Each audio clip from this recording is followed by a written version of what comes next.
Oke, Assalamualaikum warahmatullahi wabarakatuh. Selamat malam subscriber Suara Totabuan. Selamat malam lagi.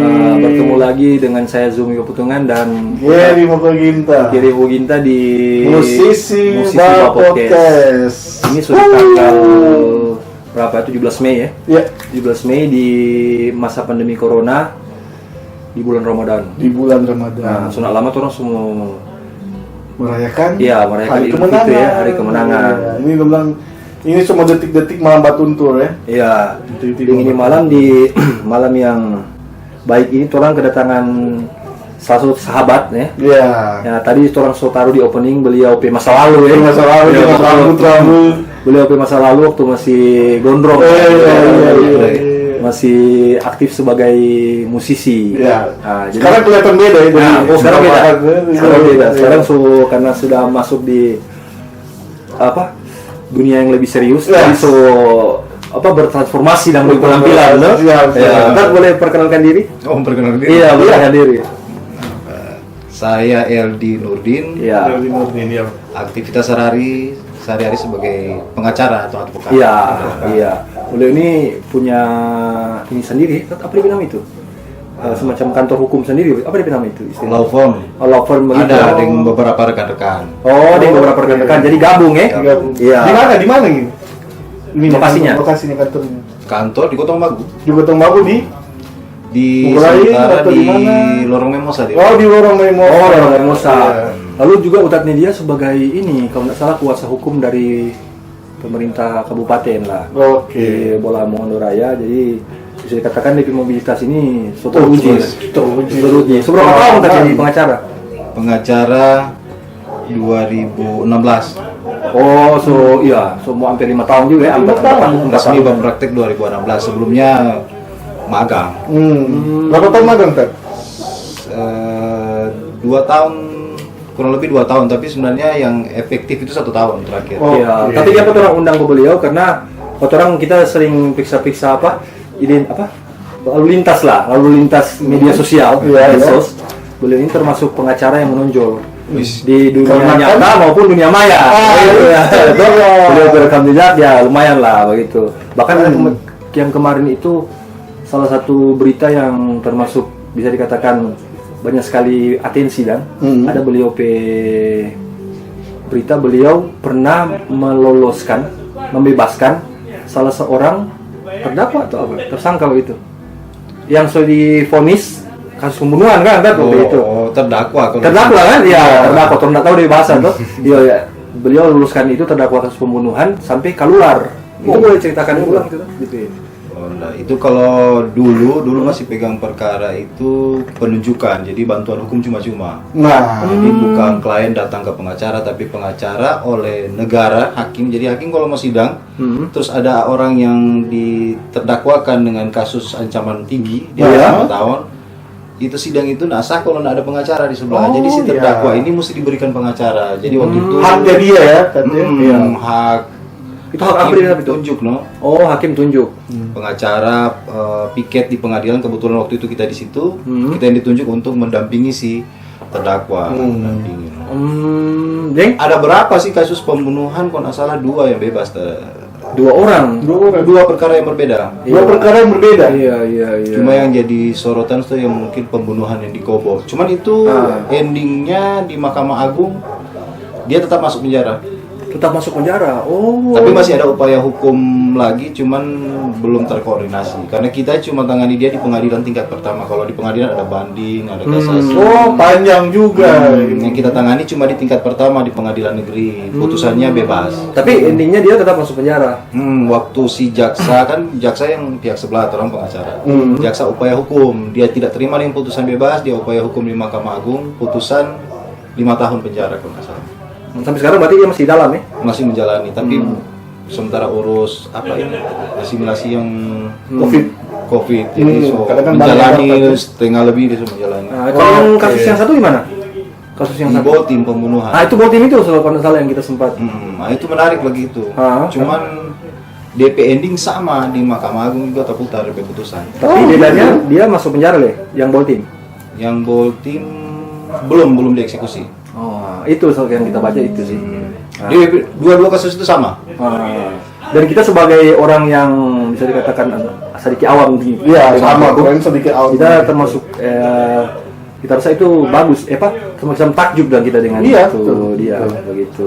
Sama-sama DP konteks kasus dua peristiwa berbeda tapi DP kacamata hukum sama. Oh, gitu. Kacamata hukum. Jadi kalau pembunuhan itu yang paling penting itu penyebab mati. Itu penyebab mati. Penyebab Berarti pengacara DP sudut pandang mesti jeli melihat itu. Sama ada begini Itu contoh. penyebab kematian. Tentunya. Ada orang motor sambar, badara dari kepala. Sena di ambulans, sopir ambulans belum terlalu lincah. Tais di got tuh pasien yang tadi motor sambar, tatoki dari kepala, geger. Bawa di rumah sakit, dokter tangani, tak salah. 1 bulan kemudian mati. Yang jadi pertanyaan, yang membunuh pada siapa? Kita bingung. Kita Yang menyebabkan dia mati itu motor tabrak, atau ambulans kecelakaan, atau dokter malpraktek. Itu siapa gitu? Sama bro. Itu no, Kita bingung, Kita juga bingung. Sama dulu. Bisa kita yang dimaksud DP iya, penyebab iya, mati iya, mesti iya. jelas. Karena DP penyebab mati itu yang akan mempengaruhi DP masa hukuman. Iya, dia mau dikenakan pasal apa lah, begitu ya kira-kira. Bukan Paham? hukum sebab akibat. Sebabnya ini, akibatnya ini. Jadi sebabnya A sampai dia mati. Misalnya, karena kalau rupa kejadian contoh tadi yang paling menentukan itu otopsi, karena soal sebab mati itu yang paling ahli itu dokter. Jadi dia Dia cari saksi ahli ya. Oh, yang menyebabkan dia mati bukan ada tikang, jantungan. Jadi dokter yang ada hasil otopsi kan, berarti perlu otopsi. Misalnya dia ada dapat tikang, ini korban ditikang. Dia sobai masih di rumah sakit. 1 bulan kemudian di rumah sakit dia meninggal. Iya. Cek dia meninggal karena itu tikaman atau karena jantungan yang dia mati kaki di rumah sakit kan mesti pastikan. Mesti pastikan. Kalau keluarga misalnya menolak otopsi. Kalau keluarga menolak otopsi, lalu yang akan disalahkan siapa? Kalau kasus-kasus tertentu penyidik wajib melakukan otopsi. Dengan atau tanpa persetujuan keluarga. Itu kita baru tahu sih. Keluarga menolak pun bahkan ada sanksi pidana. Pada keluarga itu. menolak. Karena menghalang-halangi penyidikan di nama itu. Iya.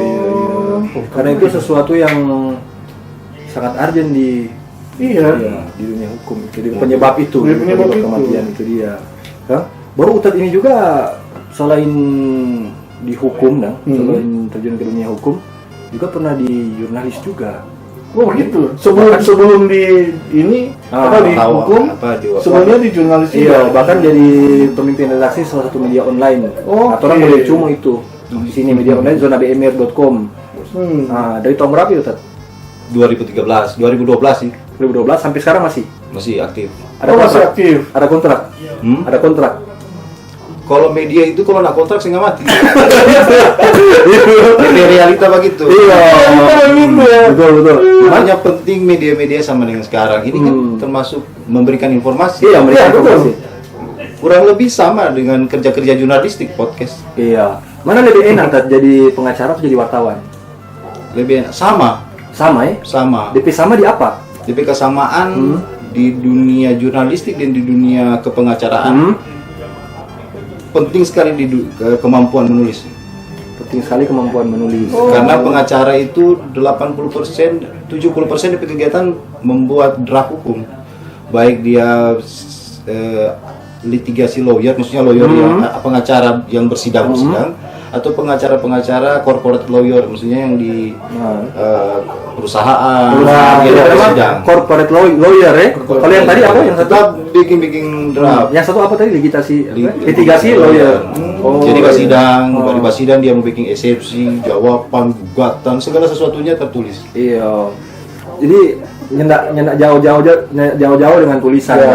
Baru karena kalau tidak salah jurnalis dengan pengacara ini orang mesti jeli melihat isi dalam tulisan. Oh iya, betul. Iya. Kemampuan menulis itu sama-sama. Jurnalis kan mesti punya kemampuan menulis. Iya. Pengacara lagi begitu.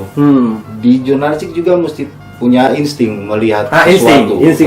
Walaupun yang dia informasikan adalah fakta, tapi kan dia punya naluri. Dia mencari kebenaran, kan? Iya. Sama juga dengan dia kan berpihak. Pengacara itu kan bukan netral. Iya. Dia independen. Dia berpihak kepada kebenaran. Kalau dia tidak berpihak, nggak bisa begitu. Dia harus berpihak. atas kemampuan itu sampai Utat ini selain membuka tadi law firm ya, law firm juga sebagai ini kuasa hukum PMK Bomong tadi kita bilangnya seberapa tahun itu Tat? Jadi berarti bisa dikatakan ada memiliki kedekatan dengan pemerintah. Sebenarnya ya? bukan kuasa hukum PMK sama dengan yang orang bayangkan. Jadi Iya. setiap ada perkara tertentu yang pemerintah daerah ini dijadikan tergugat, turunlah surat untuk menunjuk kita untuk menangani khusus tentang perkara ini, mewakili pemerintah. Dan itu berjalan 3 tahun terakhir. 3 tahun ya. Karena tiap tahun pasti ada perkara. Pasti. Tiap tahun pasti ada perkara, iya. Tapi tidak selalu perkara itu dorang tunjuk, no. Ada perkara-perkara tertentu mungkin dari bagian hukum yang tangani sendiri. Iya, tentu ada kan DP tantangan itu nggak gampang loh. Nggak gampang. Membela pemerintah di beberapa itu kan, beberapa kasus. DP bagaimana? Apa? Nggak cukup bikin Karena ini Pak Posing. pusing. Ini lagi diperceritakan perdata. Iya. Kalau itu urusan perdata. bukan pidana. Beda Kalau juga kan? perdata. Nah itu kurang skill-skill pengacara. Biasanya orang kalau menangani perkara-perkara perdata, orang kita pribadi konsentrasi di hal-hal bagaimana DP gugatan ini tumbang di awal. Jadi kalau perkara Kalah sebelum berperang. itu kan putusan akhir. Iya, itu. Cuma yang orientasi yang diperkuat untuk membantah ini gugatan dari sisi-sisi formil. Maksudnya cuma kuli. Oh, cuma kuli. Jadi di perdata itu ada DP formil, ada material. Iya. Kalau formil itu cerita tentang nggak ada gugat ini kurang orang, mana gugatan ini, surat gugatan ini nggak jelas ini apa yang ada tulis. Jadi bukan cerita tentang substansi apa DP pokok yang dia perjuangkan, tapi lebih ke DP formalistik, nah DP cara menulis, DP syarat-syarat supaya gugatan itu resmi, ini mesti digugat, ini kalau enggak sama gugat. Jadi bagi dulu di kuli-kuli bagi. Oh, siap. Salah satu nama memenuhi syarat, hakim bisa menyatakan gugatan ini tidak bisa diterima. Itu kalau di ranah perdata. Iya. Nah, kalau di ranah pidana? Jarang ada pemerintah daerah dipidanakan. Bukan, maksudnya yang ranah pidana. Kalau tantangan menangani kasus pidana. Kalau pidana sebagai pengacara, ya. Kalau pidana kita 80% memberikan bantuan cuma-cuma. 80%. Nah, ini perlu diulang ya. Jadi Utat ini memberikan apa tadi? 80% memberikan bantuan cuma-cuma. Maksudnya tidak dibayar. Dana yang terang tangani itu bantuan cuma-cuma. Tidak dibayar. Sebenarnya begini, karena kita juga mendirikan yayasan dan teman-teman. Nah, yayasan apa di nama? Yayasan Lembaga Bantuan Hukum Bola Mangun Raya, YLBH BMR. Siap. Nah, LBH BMR ini bekerja sama dengan pengadilan negeri di Kota Mobagu dengan pengadilan agama. Kerjasama itu pengadilan memberikan ruang di nama pos bantuan hukum. Nah, yang menjalankan pos bakum itu yayasannya Torang. Nah, yayasan ini khusus untuk memberikan bantuan warga tidak mampu. Nah, itu perdana nggak di Bomong Raya? Atau ada yayasan yang lain? Atau ada yayasan? Kalau yayasan banyak. Oh, yayasan banyak. Oh, iya. Tapi untuk tahun 2020 sekarang, Torang yayasan atau lembaga ini yang menangani 2 pengadilan untuk pos bantuan hukum. Pos bantuan hukum. Itu DP anggota itu berapa orang? Ada belasan orang. Belasan orang. Tapi sebelum ada yayasan ini memang kita banyak mendampingi bantuan perkara-perkara DP istilah Pak pro bono, bantuan cuma-cuma.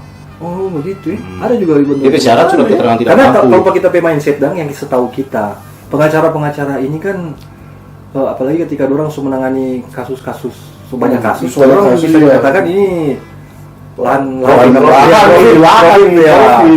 pendapatan pasti di atas. Ada profit tetap ada. Pasti ada ya. Tapi kalau warga tidak mampu, memang betul-betul nggak mampu, jangan tuh masuk gantung-gantung bawa surat keterangan tidak mampu, orang ada ragu ini. Siap. Oke. Kita lain itu. Iya, jadi kalau untuk warga yang tidak mampu diberikan itu tadi. Iya, bantuan cuma-cuma. Jadi sampai persidangan, pengadilan sampai selesai. Sampai selesai. Oh, begitu. Luar biasa. Baru Utat ini selain itu yang tadi orang ketemu semua, YouTuber juga. Beliau banyak sekali kasih edukasi lewat konten YouTube. Sebagai konten kreator juga. Iya, di channel apa tuh?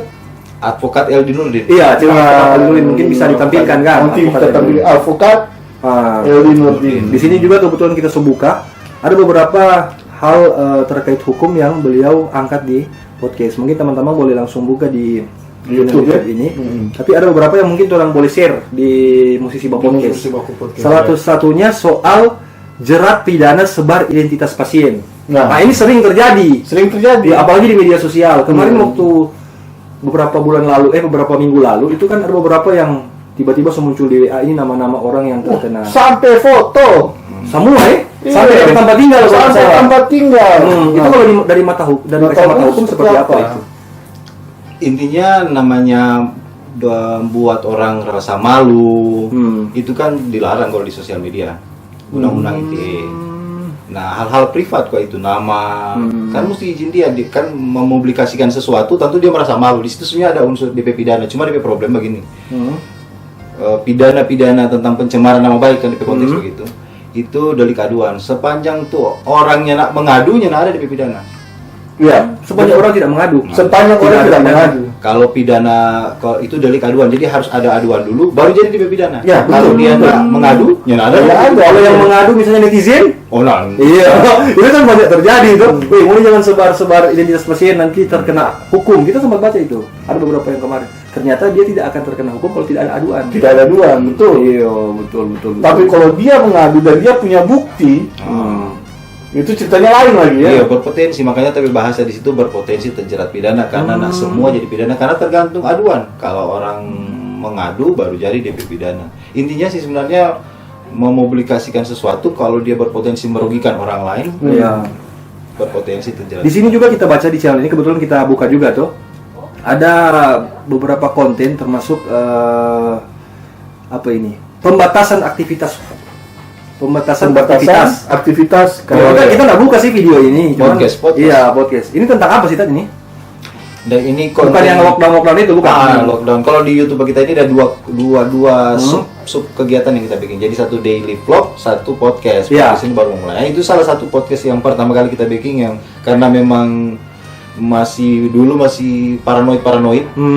Ayo yang awal-awal itu. Susah aktivitas di rumah untuk bikin apa, kita bikin podcast karena selalu bercerita sendiri nak seru, mesti ada tomang. Tapi kita edit kita diri sendiri. Iya. Tapi dari sini sendiri. Kurang edit. DPI ada pakai data mang gitu. Iya. DPI ini kan soal pembatasan aktivitas, maksudnya yang apa itu? Yang tentang lockdown. Ini maksudnya yang kita lihat secara nasional, secara umum, baru di lokal juga ada indikasi begitu ada. Bukan soal PSBB itu, bukan? Semua kegiatan waktu itu belum PSBB kalau nggak salah, sudah. Jadi intinya yang kita mau sampaikan di situ, apapun bentuk kegiatan membatasi kegiatan orang, dia harus bersamaan dengan soal rampe kesejahteraan. Ya, Siap. Undang-undang bilang begitu, semua bilang begitu. Ya, makanya kalau ada membatasi kegiatan, tapi tidak bersamaan dengan menjaga rampe isi puru, Iya. kita bilang isi puru, Itu bisa kena pidana. Bukan kena pidana, Bermasalah nggak bisa hukum sebenarnya. nggak bisa. Karena waktu itu sih banyak yang terjadi pembatasan kegiatan yang punya alasan yuridis, punya dasar hukum. Iya, dasar hukum. Jadi karena DP dasar hukum itu undang-undang kekarantinaan, di sana cuma ada karantina wilayah, ditetapkan dengan hierarki ada dari menteri sampai ke daerah. Masalahnya terjadi di desa-desa, tutup sendiri, nggak tahu apa ini. Orang mau keluar, mesti dapat ini, karena ada dasar hukum itu. Ada dasar hukum. Berarti orang bisa melanggar itu. Sebenarnya bisa saja, tapi tetap harus karena tujuannya bagus. Itu sama masih di situ. Iya. Tapi kan kalau seandainya itu secara dasar hukum itu kan mungkin nggak ada. Tapi kalau dari Perda sendiri itu Perda. Iya, Perda. Maksudnya ada edaran. Ada edaran. Itu bagaimana? Surat edaran boleh-boleh saja, itu tetap mesti diikuti. Itu menjadi dasar hukum, menjadi dasar hukum. Bisa jadi dasar hukum, walaupun jadi perdebatan. Oke. Walaupun bisa diperdebatkan, tapi yang kita ingin sampaikan di situ Orang ikuti saja begitu. Iya, kebijakan pemerintah ikuti. Sebenarnya kejadian begini, atau Pitamang yang kemarin menjadi bintang tamu juga, dia kan sampaikan dia pelaku usaha. Ada beberapa kali dia mengalami perlakuan yang tidak terlalu enak lah, tidak terlalu etis. Waktu dia mungkin tak kumpul di muka rumah, datang misalnya dari mana begitu, tiba-tiba bawa usir lah, gitu. Ini keluar, ini bawa kumpul sini. Nah itu kan berpotensi menimbulkan. Iya, bentrok. Itu bagaimana kata orang? Apakah orang harus bagaimana itu? Kita enggak. Paling bagus memang tetap dengar. Kalau ada upaya-upaya merasa dirugikan, jalur hukum. Misalnya contoh, kita usaha. Baru tahu kita. Tiba-tiba ada datang petugas suruh tutup. Kita bilang dasarnya apa? Oh, surat edaran. Mana DP surat edaran? Kalau DP surat edaran kalau rasa nak jelas ini terus bisa upaya hukum. DP nak jelas di mana kan? Hah? DP nak jelas surat edaran. Secara hierarki. Dan ini masih ini pendapat yang bisa diperdebatkan. Siap. Hierarki orang itu kalau peraturan itu udah undang-undang dasar sampai Perpres. Iya, secara hierarki. Nah kalau surat edaran ini nggak tahu DP kedudukan di hierarki peraturan perundang-undangan ini apa. Tahu Perwako, Perda, Iya. Ini fakta baru, ini menarik sih, kita menarik. Nah, prinsipnya tetap itu bisa dianggap sebagai aturan. Aturan. Iya. Dan karena biasanya surat edaran itu mempertimbangkan sesuatu berdasarkan A, berdasarkan B, berdasarkan undang-undang C, D, C, sehingga dia membuat edaran A. Tentu DP aturan-aturan yang dia kutip tadi yang lebih di atas tadi. Berarti jelas dong. Pas dia DP undang-undang di atas, oh nggak nyambung ini DP edaran ini. Harus begitu, tapi prinsipnya tetap mesti mau diikuti. Oh, Apapun itu. siap. Karena namanya pemerintah, dia berkuasa, dia bikin kebijakan tertentu. Kalau ada yang keberatan, ada DP upaya hukum. Iya. Apalagi kalau dia merasa dirugikan, Iya. bisa gugat. Nah, bahkan yang cerita tadi itu, tapi Tamang itu sempat semacam melakukan aku bantah dan dia melakukan perlawanan waktu itu. Deng, ada yang ancam ke dia dari pihak yang lebih Kebijakan. ya, lebih di atas bilang kalau ngana begitu terus lama-lama ngana turun mau angka. Itu boleh nggak mau angka ke dia? Misalnya dia keberatan dengan pengusiran itu. Sebenarnya dimungkinkan saja orang angka. Tetapi jadi pertanyaan, dia melanggar apa? Nah, itu kembali lagi, dia melanggar apa? Atau begini di sederhana, coba orang-orang riset, pernahkah orang itu diberikan sanksi tertentu karena melanggar surat edaran?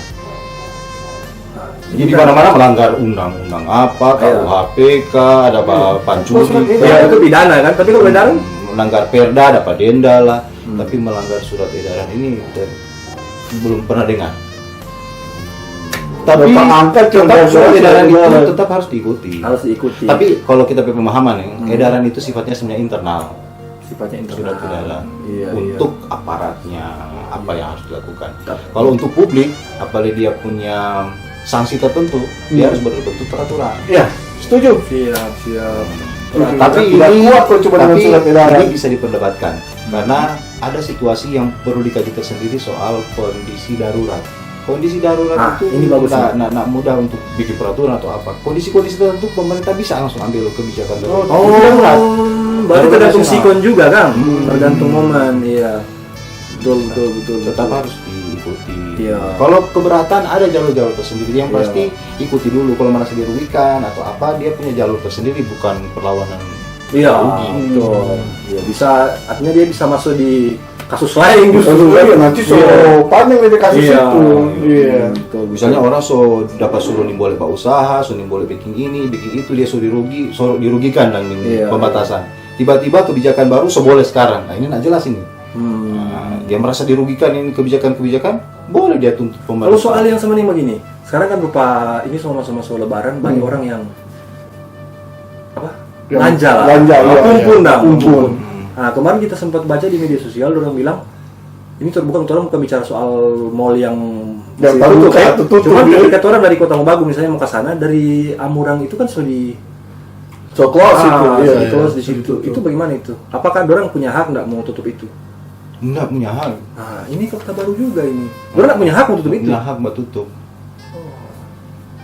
DP dasar sebenarnya mau tanya, DP dasar apa menghalang-halangi kita mau Lewat gitu. Iya. Nah, ini menarik. Nah, jadi betul beliau atau orang undang kan karena mengungkapkan itu. Karena memang tertutup. Tapi nggak boleh lewat. tapi mau menghadapi kebijakan penguasa ini ya repot. Panjang lebih cerita. Banyak lebih cerita. Jadi memang mau tidak mau ikuti. Ah, Misalnya ikuti mesti saja. ada surat jalanan, surat notifikasi lah, surat-surat apa, mesti mau bayar lah, ikuti. Ya mau tidak mau begitu. Ya, walaupun DP ini belum terlalu jelas ya. Karena namanya mau melawan penguasa, boleh-boleh saja. Tapi kan DP urusan ini panjang. Iya, betul. Betul. Nah, ada satu pertanyaan iya. yang kita mau tanya ini. Menurut Utar, kan Utar kan juga sebagai apa ya, Pemret ya, sebagai Pemret merasa bahwa untuk Jurnalis lah. sebagai jurnalis ya. Ini kacamata jurnalis Dalam berarti. kacamata jurnalis, menurut Uta tadi kita sempat dengar Uta bilang bahwa kalau umpama tidak ada apa tadi? Kita lupa. Tidak ada. Kontrak kontrak media. Kontrak media dengan itu agak pemerintah. susah. Dengan pemerintah agak susah. Nah, kalau menurut Utat sebagai jurnalis itu seperti apa sih? Kan memang harus ada kontrak. harus ada Iya, kontrak. atau dia bisa Atau independen sebagai lah. Independen. Bagaimana sebagai seorang jurnalis yang bisa dibilang idealis gitu? Yang baik dan benar lah. Ya. Sebenarnya nggak ada korelasi antara kontrak dan idealis tidak idealis. Tapi umumnya orang menganggap akan mempengaruhi DP objektivitas pada saat dia mendapatkan salary dari Iya. salah satu instansi tertentu. Gitu. Logikanya jalannya Iya, begitu. Tapi soal independensi jurnalis dia tidak terpengaruh dengan itu, mau siapapun mau bayar. Tapi prakteknya kan mau tidak mau akan terjadi begitu. Ini bicara di luar hal-hal formal kan begitu. Iya. Kita bilang soal susah tadi sebenarnya dalam perspektif daerah. Kita bilang agak susah kalau tanpa kerjasama kelembagaan dengan pemerintah untuk profit misalnya satu perusahaan. Karena di daerah jangankan Kota Mobagu mungkin Sulut. Kepercayaan pelaku usaha untuk mengiklankan DP usaha ke media itu sangat terlalu kuat. Lebih banyak orang kita pasang iklan di Facebook, Media sosial. kita share Iya. sendiri atau apa, karena dia banyak pelaku usaha merasa kita coba misalnya kita pasang iklan di A, DP value dari kita usaha sejak kita pasang iklan meningkat nggak pembeli, meningkat nggak. Kalau dia merasa enggak, dia nggak perlu kita pasang iklan, berarti kita nggak efektif kita beriklan ke media. Tapi kalau berdampak tentu media suka, pelaku usaha mau beriklan. Nah, dari kacamatanya kita pribadi di Kota Mobagu misalnya, pertama jumlah pelaku usaha nggak banyak sekali. Bagaimana satu media dia bisa survive membiayai DP putaran perusahaan dengan pendapatan iklan? Ya. Nah, iklan dari mana? Iklan dari mana? Apalagi di era sekarang. Dari konter handphone pasang iklan atau swalayan besar Paris, Api pasang iklan, nggak pernah kita lihat. Gitu kan. Nah, yang paling umum terjadi adalah iklan-iklan dari pemerintah daerah. Orang ada program yang perlu disampaikan ke masyarakat. Juga anggaran yang tertata begitu. Nah, jadi pemerintah melihat, ada media-media, orang harus beriklan supaya program-program pemerintah ini sampai ke masyarakat. Makanya pemerintah ada bagian humas, bekerja sama dengan beberapa media untuk menyebarluaskan informasi positif tentang pemerintah. Makanya kan ada yang disitulah profit, salah satu. Tapi Tapi kalau berharap di iklan-iklan konvensional, agak susah. sepertinya susah. Memang jatuh bisa. Makanya YouTube ini sebenarnya revolusioner. Makanya orang suara pelabuhan juga kan berfungsi sebagai media juga. Berfungsi sebagai media dan orang menyebarkan ini konten-konten edukasi lah. Kita pernah bikin TV BMR tapi media online. Cuma dapat benet dulu karena dulu masih sama-sama orang tada. Melihat copyright mau potong leher upload di YouTube dapat benet dapat benet ya. Tapi dulu seandainya itu survive AdSense bisa saja tanpa kerjasama kelembagaan. Kalau merasa pendapatan AdSense mumpuni. Iya. Kalau aku tuh kembali ke tadi yang kontrak tadi. Ada kan kalau kita melihat ada beberapa mindset dari luar sana mengatakan bahwa wartawan yang sebenarnya itu adalah wartawan yang punya kontrak. Itu ada itu mindset itu. Iya, wartawan yang asli itu, wartawan yang ada kontrak, ada. Bahkan wartawan-wartawan baru, bahkan masyarakat awam juga, dorang bicara pemahaman mungkin seperti itu. Nah, sehingga ada beberapa orang yang mungkin idealis, kalau kebetulan dia nggak punya kontrak, dia jadi dia nggak diakui dan nggak dapat legitimasi dari orang, dari masyarakat begitu. Oh, itu berarti cita-cita internal itu, Kang. Iya, nggak apa-apa, orang bicara di sini, bicara. Kalau di publik dia nggak tahu, yang kita lebih suka yang hal-hal yang maksudnya masyarakat umum bisa. Benar. Yang pertama yang masyarakat hukum Jalia begini.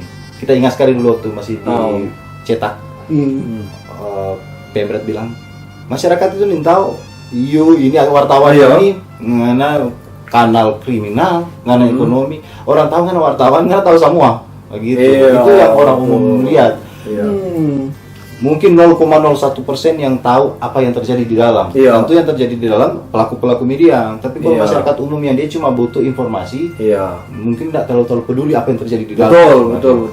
Yang paling inti itu informasi bisa Informasi sampai kepada tersampaikan. publik. Iya. Nah, soal wartawan ini sebenarnya mau dia mau kontrak atau menyanda, sepanjang DP perusahaan itu berbadan hukum, Iya. ada DP struktur kepengurusan selesai. selesai. Sebenarnya. Ya cuma sekarang kan banyak tambah-tambah bunga-bunga tuh. Iya. Nah, sekarang kan lupa orang ke suara Jelas tabuan ketika orang share ini kan bisa dikatakan orang ini mengambil peran jurnalis ya. Gitu kan.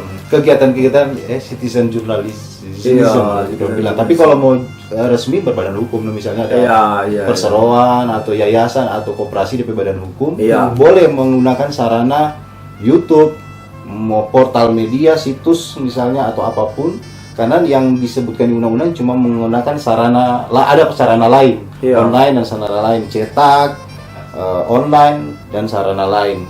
Kalau YouTube ini masuk konten sama kategori media online, Iya. cuma di wadahnya ini YouTube. Iya, Kalau wadahnya video, yang lain dia pakai portal. Iya, portal lain lah, platform lain, memakai Platform platform lain. situs. Tapi intinya DP tujuan sama. Iya, tujuan sama. Jadi informasi sampai. Iya, Iya, masih betul. sampai. Yang masih dalam kaidah-kaidah. Iya. Dalam kaidah. Kalau di YouTube ada nggak kode etik? Peraturan YouTube, no. Tapi kalau dalam konteks jurnalistik, ya kode etik jurnalistik, no. Pakai kode etik jurnalistik ya. Konfirmasi dan Tapi kalau segala orang kita macam. taruh di antara kayaknya. Hah? Antara jurnalis dan gimana ya? Konten Nyala full ke ini dan ke full jurnalis. full sebenarnya, Ah, cuman full, ya? di jurnalistik itu kan banyak Banyak bagian ya. banyak kategori Banyak kategori. pemberitaan dan macam-macam pemberitaan. Siap. Baru kalau di broadcasting kan banyak hal, misalnya Ya. berita live, wawancara. Ya. Nah, ini konten misalnya konten jurnalistik dalam hal wawancara. wawancara. Kan bisa kan Iya. banyak hal. Banyak hal, betul. Apakah orang perlu nggak mengikuti tadi yang kode etik tadi? Perlu nggak Kode etik. yang jurnalistik tadi? Oh, Kalau sebagai podcaster untuk podcaster sama orang bang itu. kalau mau dibawa ke jurnalistik, Ah. ikuti DP aturan loh kata DP. Kalau mau dibawa ke jurnalistik. berbadan hukum, tapi Iya. kalau bukan jurnalistik juga nggak masalah. Tapi kalau orang hanya sekedar berbicara begitu, tapi ada Boleh. tugas-tugas jurnalistik di Boleh. dalam yang tersisip bang. Untuk memberikan edukasi, mau menyampaikan Boleh, toh? informasi kan harus jurnalistik. Itu poinnya. Tadi lalu apa tuh? Cuma yang bagus kalau jurnalistik dia punya undang-undang sendiri. Iya sih. Iya, betul. Nanti terpikirkan kembali. Iya, baru ulang. Kan sebagai konten kreator, sebagai juga pengacara. Iya, Kita nggak tahu kalau kita kategori konten kreator. Ya, ini sudah Pokoknya itu itu konten ada kreator. itu, no? Iya, betul. Sebagai konten kreator, sebagai pengacara. Hal sekarang ini itu banyak yang kita melihat dari publik figur, Iya, ada itu. tokoh, kan. Hmm. Itu banyak berpendapat, mengeluarkan pendapat Di medsos ya, medsos. khususnya. Iya. Nah, Status. di status apa semua kan yang di media sosial intinya ya. Iya. Kira-kira apa etika atau yang harus dilakukan oleh seorang tokoh atau Public figure lah. Iya, ini betul. agar beretika dengan baik dan benar menurut Supaya nggak terkena masalah lah. Nggak kena Rawan masalah. terkena masalah. Memang susah kita kalau mau dimintakan batasan tentang etika baik dan benar ini karena Iya. kita tidak punya ukuran sebenarnya. Tapi prinsipnya masyarakat semua kan baru mengenal dunia sosial media sebenarnya. Hal-hal yang jadi masalah belakangan ini sebenarnya dari dulu ada, cuma nggak seramai sekarang karena nggak ada sosial media. Kalau zaman kita dulu belum tua-tua sekali, tapi dulu orang baku sedu bahkan untuk lucu-lucuan soal agama, nyanda aku tersinggung. Nyanda itu. Kalau sekarang, coba Apalagi kalau di-share ke media media sosial. sosial. rame, Iya, jadi masalah rame. pasti. Jadi selalu ada punya sisi negatif. Nah dia muncul ke permukaan, dia muncul karena ini baru, Iya. jadi ada semua orang di sana. Jadi pada saat dia mengemukakan sesuatu pasti ada yang pro dan kontra. Nah yang kontra akan bertemu dengan kontra ini dan jadi satu. Yang pro ini akan jadi satu. Konsekuensi dari keterbukaan informasi sekarang. Iya, betul. Soal bagaimana dia mau bersikap sebenarnya sepanjang nak melanggar undang-undang sah-sah saja, nak bisa dibatasi sebenarnya orang untuk mengemukakan. Iya, karena kebebasan sesuatu. berpendapat kan. Tapi Iya. segala konsekuensi dia yang akan Tanggung menanggung. itu. Soal bagaimana mengedukasi, nggak bisa juga mau dibatasi bahwa public figure itu harus mengedukasi. Sah-sah saja kalau dia bikin sensasi. Iya. Karena memang Nah, ini bagus sih. Ini bagus. Nggak bisa mau dihalangi. Terus Iya. satu orang harus mau patenkan misalnya, karena public figure, karena yang boleh membuat wacana atau pernyataan-pernyataan yang membuat keruh. Nggak bisa dihalangi itu. Ya kalau dia suka membuat, Iya, jadi dia kontroversi. bisa saja memberikan sebuah Iya, kontroversi. sensasi. Karena memang konsepnya adalah sensasi. Kalau jadi masalah ya dientangi. ya kalau jadi masalah yang tanya. Ya, DP permasalahan itu tuh yang tadi rawan terkena masalah. Iya. Kalau sensasi rawan Tapi terkena kalau masalah. secara aturan hukum memang Nah, tidak enggak terlalu ada aturan. berpengaruh. Iya, tidak terlalu berpengaruh. Sepanjang biasanya kan public figure tertentu pasti dia paham ada Iya, batasan-batasan. biasanya dia mesti tahu lah. Harusnya. Apalagi Makanya- dia paham hukum, dia berani untuk menyinggung sesuatu secara Siap, frontal, siap. tapi dia bisa lepas dari. Iya, hukum. siap. Artinya dia bisa tahu kalau itu tidak akan kena pada dia, walaupun dia mengeluarkan kalimat-kalimat itu. Dia ini, tadi kita udah bilang kan dia, kita nggak bilang siapa-siapa. Nah, sekarang begini kan, kalau misalnya ada seorang public figure, dia kasih semacam tulisan begitu atau status di medsos, dia menyinggung kelompok tertentu. Tapi Kelompok iya, tertentu. dia cuma di situ. Kalau Kelompok tertentu, tapi dalam nama kelompok misalnya. Iya. Kalau ada kelompok ini juga mesti didefinisikan sedemikian rupa kalau kaitannya dengan undang-undang, misalnya undang-undang ITE kan Iya. menyinggung suku, agama, ras dan antar golongan. Antar golongan itu maksudnya antar Ras itu golongan. bagaimana, golongan itu bagaimana? Apakah yang dia singgung ini termasuk dia include atau termasuk yang dimaksud golongan oleh undang-undang dorang-dorang ini? Ya itu siap. jauh ke sana Itu perlu diterjemahkan ulang, perlu ditafsirkan ulang. Baru sebenarnya kalau kelompok-kelompok tertentu, kalau menurut kita apapun yang dia bilang memang agak susah bisanya kelompok ini bisa mewakili untuk melakukan upaya hukum. Itu yang repot. Iya. Misalnya ada kelompok tertentu, tiba-tiba salah satu dia tersinggung. Kalau dia tak pakai di proses lain. Nah, misalnya dia upaya proses hukum. Dia sendiri. Komnas bilang, ngana mewakili ngana diri atau kelompok? Betul. Ngana legitimasi mewakili bahwa ngana ini mewakili kelompok untuk melapor itu apa? Dia harus sebagai ketua kelompok atau Tak tahu sih. Iya. Artinya dia punya persetujuan dari teman-teman yang lain. Bisa dikatakan begitu. Iya. Nah, sekarang begini, kalau seandainya dia bilang kita balapor atas nama kita diri sendiri. Tapi dia membela kelompok, tapi cuma dia sendiri. Itu bisa Kalau kalau dia bisa enggak? seperti itu. Kalau dia sendiri biasanya personal toh. Personal. Dia si orang yang kalau di dalam konteks ITE mencemarkan nama baik. Nah, DP nama baik itu tercemar. Dia harus merasa DP nama baik tercemar. Walaupun itu Dengan DP nama mana dia cemarkan? Karena kita bagian dari itu. Begitu. Bagian dari itu. Itu jauh itu, agak jauh tuh. Oh, Tapi agak jauh. dia proses hukum. Tergantung. Iya. Yang lebih kuat mungkin kalau dia mewakili golongan. Oh, tapi teman-teman bilang Pak kita ini mau kita mewakili orang. Nah, itu lebih kuat ya, lebih kuat gitu. Ya, karena kalau mau bicara dia sebagai seorang pria mewakili umpama grup A, kan masalahnya tadi yang Utas bilang kan di grup A itu ada yang grup A, ada nggak ngapain nama di situ? Iya, Kan dia agak susah mungkin Iya. tadi. Tapi tetap proses hukum. Itu di polisi tetap di proses hukum. Tapi kalau kita nggak paham sebenarnya tentang apa ini, kan kalau Pokoknya ada lah. Kebangan. Ada lah. Ada. Ada. Ya kalau gebo, Kalau orang mau cumu jangan kaget turun dari sana juga. Pokoknya ada lah. Apa itu? Ada. Lalu Pokoknya kalau baca tentang kelompok, prinsipnya kalau menurut kita dan segala sesuatunya urusan pidana itu pasti di belakang sekali. urusan pidana kasih di belakang sekali. Urusan berproses hukum. Nah, maksudnya persuasi dan lebih bagus. Abaikan. Apa Kita itu? bertanggung jawab bikin kegiatan-kegiatan, jadi nggak usah hiraukan karena Tapi nggak semua orang kan bisa Menerima mengabaikan itu. karena nggak bisa semua, makanya kita berusaha menyampaikan lewat podcast ini bahwa iya. sebisa mungkin kalau Iya. masih kuat hati jangan berurusan di hukum. Karena Baik pelapor, terlapor, susah tuh hidup. Iya. Jangan Hukum itu taruh di belakang sekali, memang setengah mati sekali. tapi kalau saudara yang balapor saudara pekerjaan pengacara. Hah? Paksa Jadi wartawan saya jadi jurnalis. Karena setengah mati guys yang Iya. berurusan di hukum ini. Nah, semua kok harus diselesaikan dengan hukum. Karena kan ada beberapa orang yang mungkin dia sifat temperamen itu ketika mengalami masalah, tunggu, tak melapor Pak Nana. Jadi tahu ketika semua jalan bersyukur bisa di kepala. Aduh, dia kena lapor tuh hari. Lagi dulu. Maaf fenomena sosmed begini lapor, bikin sensasi, menyinggung A, menyinggung B. itu sampai 10 tahun ke depan masih mau ada terus. Nah, memang begini DP dinamika karena masyarakat baru. Kalau dulu kita pikir orang yang melek di dunia sosmed ini mungkin generasi kelahiran 90-an kemarin. 80-an ada. Tapi sekarang 70, 60, orang baru belajar. Oh, itu patah-patah itu. Patah-patah. Mama ini udah dia bilang ini blog XX apa sih ini dia cerita. Dia share, dia tidak bisa mengidentifikasi mana situs yang memang bisa dipercaya dan kok jauh itu.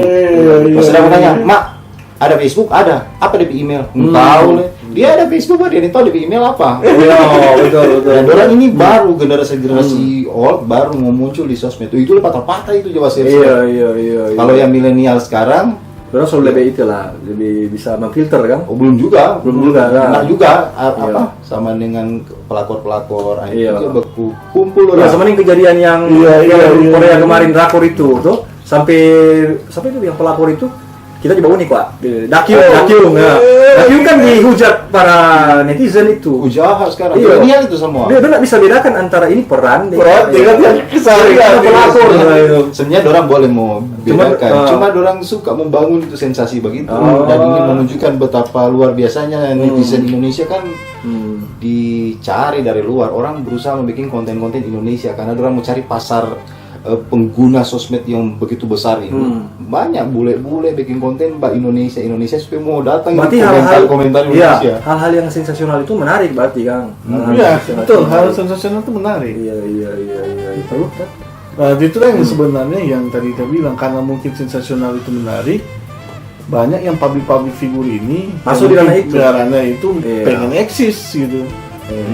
Pengen eksis kembali kah atau seperti apa? Iya betul. Ada kalau juga kan settingan. Kadang-kadang sebenarnya nak eksis juga, tapi meraih atensi publik lah. Yang reaksi itu yang bikin eksis. Ya, mendapatkan atensi publik lebih tujuan kan itu. Dan dia nggak pusing itu sebagai haters. Tapi ada kenyataan yang begitu yang kita tahu. Kalau kok gampang kok coba merespon sesuatu langsung. Iya. Ada beberapa yang kita tahu begitu. Ada juga yang settingan. Iya.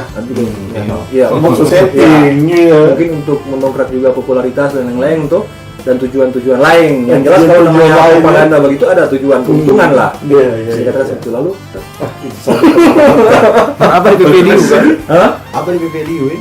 Nggak tahu sih. Tapi kalau kita rasa ada dah. Kita rasa ada. Kalau kita malah bingung. Kalau kita tangkap satu, sebenarnya di PPDU nggak ada, tapi jadi budaya. Kenapa begitu? Sama yang begini, kalau dulu orang yang belum ada sosmed begini mau latihan band, cuma baku bilang 1 minggu sebelumnya datang tepat ada muncul di atas di Modayak. Iya. Gitu. Sekarang segala sesuatu urusan itu mesti mau publik, jadi orang merasa kita kehidupan hari-hari ini publik mesti tahu. Dan itu sudah jadi budaya.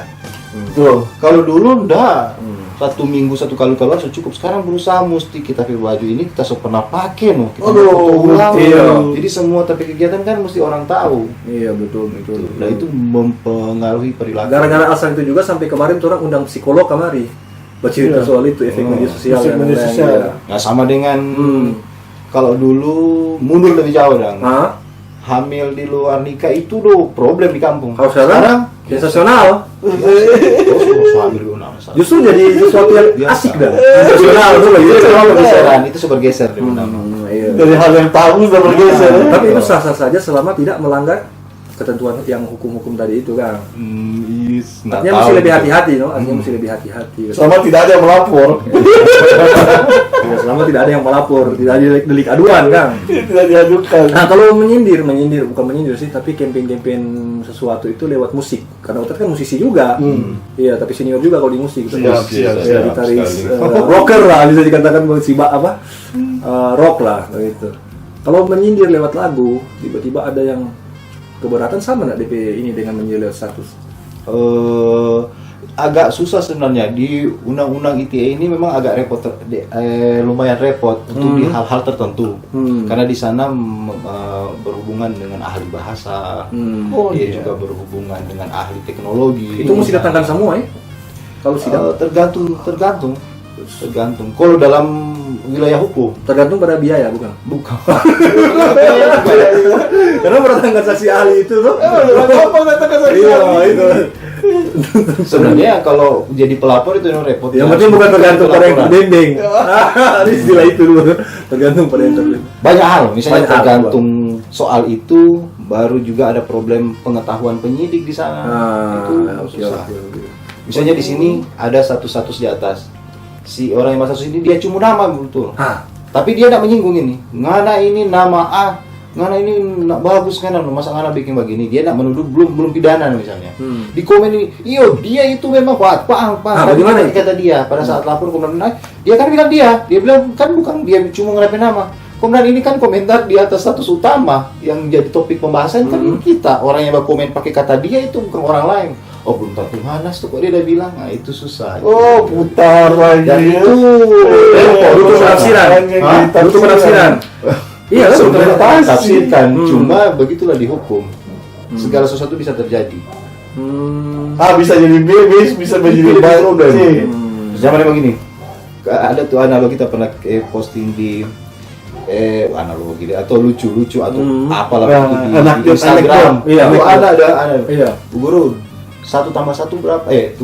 Itu ibu guru tanya 1 tambah 1 berapa? Waktu ada bilang tergantung. Itu dia menggambarkan bagaimana di hukum itu melihat situasi, masalah. Dia nak matematika di sana. Iya, siap. Ada hal-hal lain yang mesti orang mau lihat di sini kan. Kalau kita pemahami itu mungkin ditafsir ya, penafsiran kan. Karena orang hukum sendiri kok masih nggak tegas DP. Oh iya. Betul. Supaya orang-orang ini ada pengacara, no? Betul. Kalau hukum nggak tegas ini menarik juga. Mari kalau kamu angkat semua jadi lain lagi. Coba atau boleh angkat? Boleh panjangin. Boleh. Misalnya kasus begini. Orang sekawin. Ini sekawin toh. Dia kawin ulang siri. Nah, dia kawin siri. Kalau undang-undang perkawinan bilang, KUHP bilang, orang kawin tanpa izin istri pertama itu dibernama kejahatan perkawinan, ada ancaman hukuman pidana itu. Nah, masalahnya itu undang-undang pidana, tapi undang-undang perkawinan bilang yang dimaksud kawin itu menikah sesuai agama, ayat 2 dicatatkan. Nah, dia pada saat masuk pidana apa dia? Nggak ada kawin. Nggak ada izin istri pertama. Dia bilang kita tak kawin. Undang-undang perkawinan bilang kan kawin itu dicatatkan. Kita kan belum dicatatkan. Jadi dia berdalih bahwa dia belum menikah. Dia harus dianggap dia belum kawin. Karena kawin menurut hukum adalah dicatatkan, ada buku nikah. Kalau sementara siri itu dianggap belum kawin. Kan jadi oleh undang-undang perkawinan tidak diakui sebagai perkawinan. Jadi ketika DP istri melaporkan dia bisa dikatakan tidak bisa ditindak hukum. Karena tidak dicatatkan kan? Itu dia maksud begini. Kalau ada bukan kita, tapi bisa saja begini. Kalau si pengacara, kalau kita mendampingi si pelapor, kita akan menganggap itu kawin siri itu adalah perkawinan. Tapi kalau kita mendampingi si terlapor, ini belum kawin. Maksud apa ya mas? Jadi bebas. Jadi bebas. Itulah di wilayah-wilayah abu-abu. Bebas kan? Ini bebas kan? Ini yang bisa dia tidak punya ada nilai bebas di sana. Semua penentu, itu hakim memang toki. Tinggal pintar-pintar mau bawa ini kasus ini mau kemana? Kalau mau bilang kan, kita rasa banyak orang yang Mbak Uni ini yang ada niat-niat sadiki. Orang rasa, kita suka ini. Jadi kita. Sama nih atau begini. Kalau dia bukan kejahatan perkawinan. Kalau bukan kejahatan perkawinan, istri pertama bilang, berarti ini zina. Nah, iya, betul itu. Masuk pasal zina. Kemudian bilang, ada begitu. Karena zina itu adalah pidana langsung persetubuhan. Mata. Iya. Pidana persetubuhan. Zina itu persetubuhan, bertemunya alat kelamin dan alat kelamin itu definisi dari zina. Iya. Nah, sekarang mau buktikan ada siapa yang lihat? Itu bertemunya itu. Siapa yang lihat, saksinya siapa? Iya. Kan kawin, pasti belum dihukum nih boleh bilang itu dengan mengenal dia siri. Kok nggak bilang zina nih boleh nggak tafsir itu kan pakai perasaan. Nggak mesti ada yang dia itu. Kalau itu minimal visum. Tuh alat kelamin mungkin. Pernah masuk. Lalu ada gesekan. Susah itu belum dia kamu diperiksa. Ini bahaya nih konten ini kalau yang ada niat dia sudah bawa Uni. Udah bilang udah dalil kita. betul. Kalau zina kan di peristiwa itu yang mau dibuktikan. Siap. Tapi kalau seandainya nih pada saat kita bilang itu sebagai zina, kita kok dapatnya kok dia dong masuk hotel, itu bisa jadi sebuah fakta enggak? Bukan. Faktanya dia masuk hotel. Zina belum fakta. Oke. Luar biasa. Kalau dihukum itu kan zina itu perbuatan persetubuhan. Yang harus dibuktikan ada tidaknya persetubuhan. Bukan karena lu masuk hotel. Belum tentu. Apakah ada rekaman video? Misalnya kita bilang, Oh. kenapa nggak masuk di hotel? Tentu dia selalah, jadi tawa-tawa akang. Selesai acara. Atau misalnya istri dan aparat pemerintah grebek di kos-kosan. Wah, udah balik ini Pak itu ada di dalam. Ini rumah itu tapi tidak apa-apa. So zina apa-apa, lapor kamari kong. Betulnya ada, kita cuma lala, ada batang makan datang kamari. Tapi tamang kok dia ini. Selesai pertarungan. Mau buktikan zina di mana di zina ini? Ini keren. Kecuali pedobrak begini memang ada Iya. Ada 2-3 orang saksi selesai. Iya, siap. Iya ya. Kan boleh asumsi. Iya, ini boleh asumsi. Jadi dunia hukum ini mesti ada bukti. Kebenaran material kalau dipidana mencari Kebenaran material, sesungguhnya ya. di peristiwa. Iya, Ini bukan. boleh asumsi. Katanya kan. Iya. Katanya. Kemungkinan itu nah, bisa orang menghukum orang karena perasaan. Tapi perkiraan boleh berkira-kira. Iya, siap. Harus terbukti. Oke. Kalau Utat ada nggak rencana mau bikin, tadi kan sudah sekelar tadi tuh. Ada nggak rencana mau bikin konten musik ulang? Atau enggak? Ada mau bikin channel sendiri. Karena belajar dunia per YouTubean, jadi niche itu mesti satu. Kalau gado-gado susah dia mau verifikasi. Oh, jadi Ya. rencananya Untat mau bikin channel untuk Channel sendiri ya? untuk lawyer ini sendiri, channel untuk musik sendiri. Supaya nanti pas peninjauan Iya. YouTube partner ini untuk AdSense, Iya. YouTube nak bingung mulai ini gadingan tapi konten ini Apa apa? sebenarnya? Iya. Dia punya ciri khas ini. Iya. Identitas sendiri. Karena Ya. kalau nggak salah syarat itu no, satu niche kalau dia bilang niche atau apa dia penyebutan. Siap. Jadi konten musik itu sebagai apa? Artinya apa nak DP? Sebagai apa sih itu? Gitaris yang Belum dapat DP formula, tapi rencana bikin tutorial cara memetik nada C. Karena kenapa kita suka pilih tutorial? Dulu pernah bikin konten-konten tutorial, kecenderungan lebih banyak orang suka bau ini tutorial. Tutorial mungkin dia nak akan viral, tapi seumur YouTube-nya nak bangkrut masih ada orang baunya akan. artinya bisa memberikan manfaat Iya. ke orang yang baru belajar tuh. Pokoknya cara A, cara B, Iya. konten-konten yang bilang cara itu video-video abadi. Berarti edukasi. Iya. Cara kan edukasi. Iya. Tapi kalau fenomena-fenomena itu cuma sesaat. itu sensasi. Sensasi. Iya, Iya. makanya tadi itu lebih abadi itu edukasi. Edukasi. Gitu. Dan orang kan tetap mencari. Pasti. Dibanding Anak-anak sensasi. lahir terus suka belajar gitar terus. Nah mungkin orang satu dunia sudah tahu gitar sudah ada. Kan orang lahir terus. Iya. Yang ingin tahu muncul terus dong. Dalam belajar terus, no? Betul, Deng. Mudah-mudahan orang video juga ini bisa disaksikan generasi ke depan. iya. Iya, bahwa orang pernah bikin video ini. Iya. Siap. Saya lihat foto cucu-cucu Iya. ya dulu. Nanti waktu muda begini. Ada, karena Gak ada dulu. karena usia YouTube ini diprediksi akan lama. Iya, panjang. Bahkan sampai orang pecicit. Amin. Amin. Oke, baru. Oke, kayaknya sudah kok dari kita. Selesai. Iya, siap. Masih Ada ada salam-salam Tat? Salam-salam. Buat teman-teman dan lain-lain. Nah, ada. Ada. Pokoknya berkreasi lah. Pokoknya yang tadi kita ingat yang Utat bilang tadi, kita notice jangan cepat-cepat berperkara hukum. Iya. Ya, mungkin begitu ya. Mesti pertimbangkan dulu sebelum orang masuk ke Hindari. hindari. Ya, kalau bisa ada musyawarah, minum musyawarah dulu. Iya. Oke. Oke.